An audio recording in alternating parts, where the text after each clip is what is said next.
О Аллах, милостивый и мудрый, пошли мне жену, с которой будет легко и спокойно. Пусть она будет доброй, верующей и понимающей. Даруй нам взаимную любовь, уважение и поддержку. Пусть она станет для меня опорой в жизни и вере. И пусть она искренне любит и уважает мою маму, как свою собственную. О Аллах, соедини наши сердца в добром, укрепи нашу связь и сделай наш брак благословенным для обоих миров. Аминь.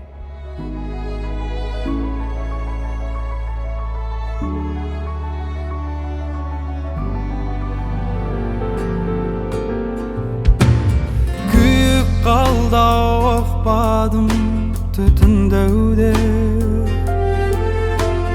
Bört koranda birdemde bütkül gewde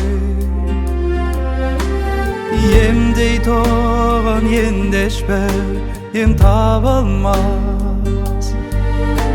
Gelmeydenen sezeme bütündöwge Şınlığda aytçı gel Жазулы бәрі таспамда Қосқанда қайтшы де Айта алмай жүрмін әлі де Жасырмай айт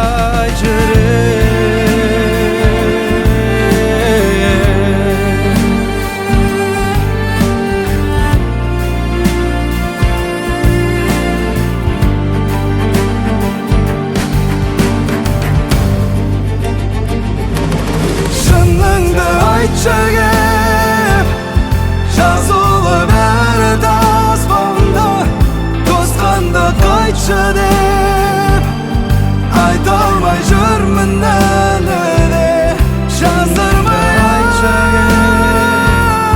жазулы бәрі қайтшы деп Тосқанда қайтшы деп Айта алмай